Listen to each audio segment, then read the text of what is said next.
What's up, guys? It's Hodge, and welcome to another episode of the HojCast. And today is all about Destiny.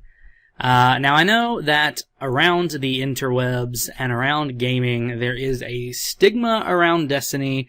There is a dislike of Destiny, and we're going to talk about all of those things today, as well as how I am going to tell you that it is one of my favorite games, and how you're going to have to be okay with that. But first, let's get into a little bit about Destiny. We first heard about it several years ago, knowing that it was going to be the next title from Bungie, who had recently kind of given away Halo. We learned that it was going to be coming to the PS4 as well as the Xbox One, and we began to learn that seemingly there was going to be more content and more exclusivity for PS4, which was a big move for Bungie. Being that they had been so connected to Xbox. It was a big get for PlayStation. I remember, if you don't remember, I do, that I was part of a PlayStation blogger program, and the conversations that I had about Destiny pre-launch were all very much, we're so glad that we got it, because this is going to be our console definer. They've had it for Halo. I mean, it was very much, it was a big get, it was a big deal. And my history with Destiny kind of is connected to, that interaction, those interactions. I remember a couple of years back, I went to PAX Prime, and while I was there, I was with Sony, and we went over to, Bungie Studios, and got to see some very early stuff of the game, kind of walking around in their office and could see people working on the computer. We didn't get to see any gameplay. We just kind of got to get the broad strokes of what this game was going to be. And I remember them telling us that they had a 10-year plan for this game. And honestly, even then, I was like, no way, absolutely no way. How? Because I saw the game as a first-person shooter, and I thought, there's no way you have a 10-year plan for a first-person shooter. And so I kind of patiently waited. I didn't get to play that at that time. I didn't get to do anything with it. I had to wait. Then we roll around to an alpha experience. I played the alpha. I thought it was good. I thought it showed potential. I thought it played much differently than an FPS in a certain sense. I mean, obviously, it's a first-person shooter. It's going to play like a first-person shooter. But it didn't feel like Call of Duty, and it didn't feel like Halo. But I still wasn't, I was on the fence about this 10-year plan thing, because I still at that point didn't know, exactly what was going on. There were some problems I had with some of the voice acting. Those were fixed. Peter Dinklage does the voice of your companion, the Ghost, and, he, in the original voice recordings, it was not great. It sort of just sounded like Peter Dinklage. Obviously, in beta and on, we got the better sounding voice. They added the effects and all that jazz, and so it's a much better thing. The beta was, a good experience too. It was a better experience. You got to see more of the game, more of the world. That was fun. I know a lot of people griped that there were only, 4 planets that you could go to. 4 worlds that you could go to, and I don't see that as a gripe, because it's the first part of a game that has a 10-year plan. When we hit full launch, we got a better idea of where this was going, even a little before that, when we started talking about expansion packs. Now, I know that a lot of people get mad about expansion packs, but here's what you have to know, and I'm going to talk about this a lot in this episode. Regardless of what Bungie says, Destiny is an MMO. I mean, it plays like a first-person shooter, but it's an MMO. So when you think of things that make an MMO, such as an endgame and rating and blah, blah, blah, all the stuff that WoW made so popular, that is Destiny at its core. And so if that's not what you want, you're not going to enjoy Destiny. In the same way that if you don't have the time to commit to the end game of World of Warcraft, you will lose steam very quickly, and you will not play anymore. The same thing happens with Destiny. The problem is that it's packaged as an FPS. It was promoted initially to people as an FPS. People saw Bungie, they thought Halo, and they expected a single-player story experience like Halo. They expected an FPS experience like Halo, and this game just really doesn't work that way. In the same way that with World of Warcraft, there's a story, but do you care? No. When you play the game, you skip through a lot of that stuff. At least I do as an MMO player. Like, I mean, I get the story, I want to know the story, but once I do and kind of know it, I just want to play. I want to get a new character, I want to level it up, I want to get it to its max, and I want to start doing in-game stuff. And that's typically how Destiny needs to be played, and so some people didn't like that. But with the expansions, you think, okay, well, MMOs have expansions. They release a part of the game. It's not the full game. It's a piece of the game. Because 6 months down the road, however long down the road, they're going to release a new piece of it. And that's going to open new areas. And it's going to open new weapons. And it's going to open new gear. And it's going to open new raids. And all of those things happen when Destiny launches an expansion. We're going to talk about expansions too, because I really do think that Destiny messed up the first expansion. But let's talk about people's gripes with the game. One of them is what we call RNG, the random number generator. It is how gear is decided in this game. So when you get to the end game, which is mostly raiding and doing nightfalls and weekly missions, your gear is randomly decided. Which means that you may run a raid and you may get no gear. Or you may get the same piece you already have and not the piece that you need. And that's a random number sequence that decides that. And it's just, it is what it is. People that play WoW will understand, because you may fight the same boss a ton of times to get one very rare drop. And those people are used to it. FPS players are not, and I think that's why a lot of people get mad at that system. Now, I will say it's much, much better than when we started, because in the early release of the game, the way that it did the gear was so backwards and just so you very, very rarely got anything that you needed, and even sometimes you would get things that you thought it was going to be a legendary piece of gear, and it wasn't, because it rolled blue, which is bad. And it took tweaking, but it's a game, it's an MMO, and those take tweaking, those take balancing, and that was one complaint, is the RNG. Another complaint is that there was, at the beginning, that people said there's no end game. I don't remember if it did. The raid took a while to get here. So there were people that you leveled up really fast and there was no end game. As with most MMOs, and I say this all the time with MMOs, but if you want it to be WoW, stop. Because WoW has had almost a decade, or over a decade now, to be what it is.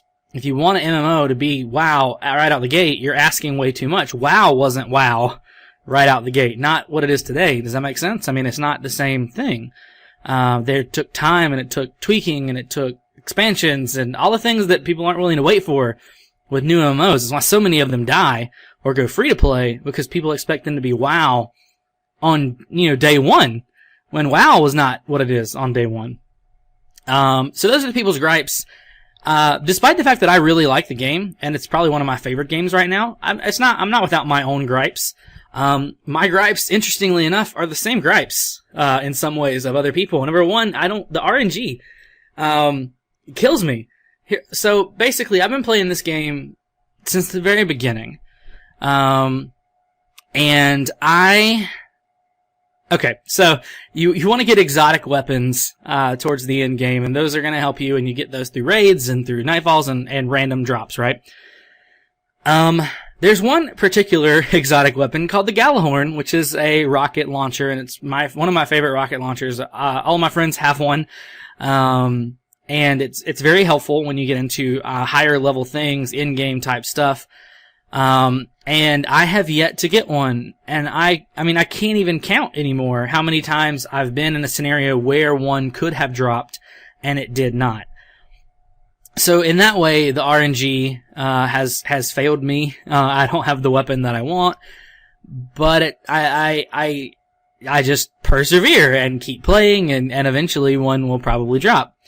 My other gripe is that it's an MMO. I mean, I love that about it. It's the thing that makes me want to play it, but the time and energy and investment that you have to put into an MMO, you have to put into Destiny. It's what's throwing people off. It's what makes it hard to continue sometimes, because you're like, well, but I have 3 characters at this point, all of them almost 30, one of them 32, 2 of them almost 32, which is the highest you can be right now at this point of the recording. Now the expansion's coming out soon and that'll change.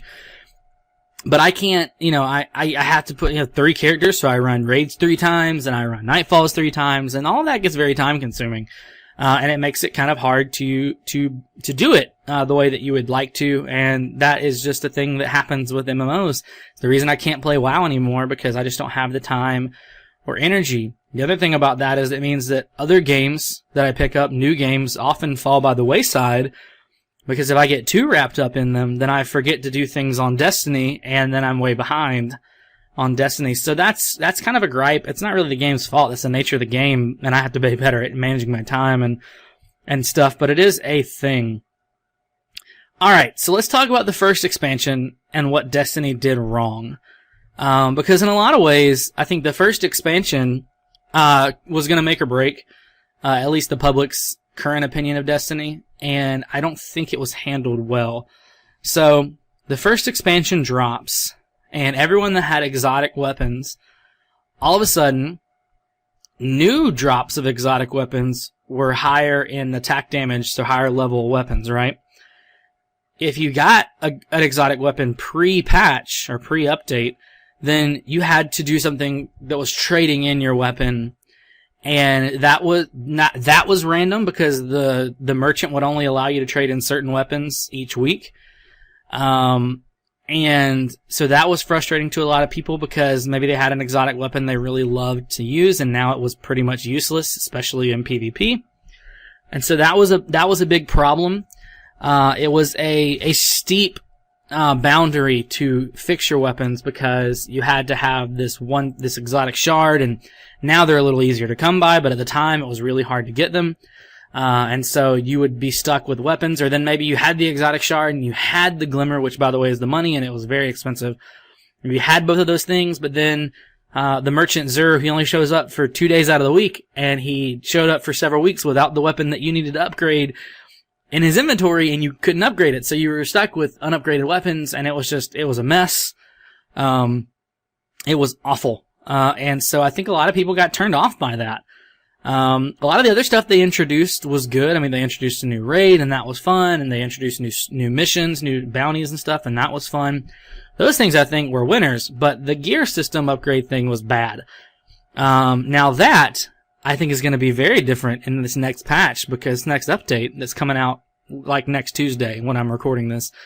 And in that, you don't have to go through that craziness. There's one thing that you need, and you can upgrade all of your gear, easily, and bring it up to the most current level, and that's going to be brilliant, I think. Everybody's talking about it like it's going to be great. I trust that Destiny has learned, or Bungie has learned from their mistakes, and they're going to do this one better. It just seems very, very much like this is going to be good. I would say to anyone listening that is on the fence about Destiny, this is the time to get in. If you were in Destiny and you left, this is the time to come back. I really believe that, because here's what's going to happen. We're getting the second expansion, and then we're going to get whatever the next thing is. It supposedly is a game-changing update, basically almost another full game added to the Destiny 1 experience. Then there will be 2 more updates to that game. And so that still would be the core Destiny experience, just upgraded with expansions. Then we're going to get probably a Game of the Year sort of edition that's going to have everything in it for people to kind of get back in at the last second, maybe that didn't start. And then we're going to get Destiny 2. They're contractually obliged to make a Destiny 2. And from what I'm hearing, the progress in Destiny 1 carries over to Destiny 2. So it's important to do those sorts of things, and I think really this is the time to kind of get him back on the still relatively ground floor of this train, because, I mean, I really believe you hear all that stuff I just said. I mean, that's why Destiny can say we have a 10-year plan with this IP, because of things like that. So all that stuff about Destiny, all of that is kind of the things that people like, and the things that people don't like, and the things that I like and don't like. I feel comfortable saying that it's one of my favorite games. I've logged more hours in Destiny than any game on my PS4, and I have quite a few games on my PS4. Now, some of that's the nature of the game, but genuinely, I find it a unique and fun experience. Again, I wouldn't treat it as an FPS. I would treat it as an MMO, because that's what it is. And you need to know that going in, or you're gonna find yourself very, very frustrated. But as an MMO that functions like an FPS, I think it's very good. I think it does what it's supposed to do. And it's a pretty dang fun game. So that's a little bit about Destiny. Hopefully this has maybe changed your mind if you were feeling bad about Destiny, or maybe it's inspired you to want to play Destiny. Either way, this has been the HojCast, and I will see you guys next time. If you're watching on YouTube, let me know down in the comments what kind of topics you would like to see for the next HojCast. And I'll see you guys soon. Bye!